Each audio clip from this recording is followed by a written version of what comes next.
ಫಲಸ್ತೀನ್ ಪರವಾಗಿ ನಿಂತವರಿಗೆ Bombay high court ತಪರಾಕಿ. Communist ಸೇರಿದಂತೆ Gaza Palestine ಪ್ರೇಮಿಗಳ ವಿರುದ್ಧ ಕೋರ್ಟ್ ಗರಂ. ಮೊದಲು ರಾಷ್ಟ್ರಭಕ್ತರಾಗಿ ದೂರದ ರಾಷ್ಟ್ರದ ಬಗ್ಗೆ ನಿಮಗೆ ಚಿಂತೆ ಎಂದು ಕಿಡಿ. ಗಾಜಾ ಮೇಲಾಗುತ್ತಿರುವ ಇಸ್ರೇಲ್ ದಾಳಿ ಖಂಡಿಸಿ ಪ್ರತಿಭಟನೆಗೆ ಅವಕಾಶ ನೀಡಿದ ಮುಂಬೈ ಪೊಲೀಸ್ ಆದೇಶವನ್ನು ಪ್ರಶ್ನಿಸಿ ಕಮ್ಯುನಿಸ್ಟ್ ಪಕ್ಷ ಸಲ್ಲಿಸಿದ್ದ ಅರ್ಜಿಯನ್ನ ಬಾಂಬೆ ಹೈಕೋರ್ಟ್ ತಿರಸ್ಕರಿಸಿದೆ.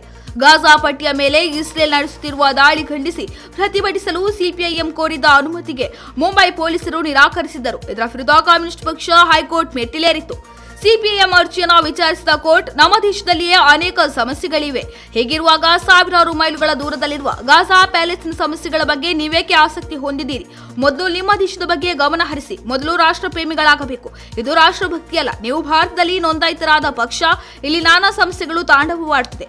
ಕಸದ ರಾಶಿ ಸಮಸ್ಯೆ, ಭೂಕಂಪ, ವಾಯು ಮಾಲಿನ್ಯ, ಹೀಗೆ ಸಾವಿರಾರು ಸಮಸ್ಯೆಗಳಿವೆ. ಈ ಎಲ್ಲಾ ಸಮಸ್ಯೆಗಳಿಗೆ ಪ್ರತಿಭಟಿಸುವ ಬದಲು ಗಾಜಾದ ಪರ ಪ್ರತಿಭಟನೆ ನಡೆಸಲು ಏಕೆ ಮುಂದಾಗಿದ್ದು ಎಂದು ನ್ಯಾಯಪೀಠ ಖಾರವಾಗಿ ಪ್ರಶ್ನಿಸಿದೆ.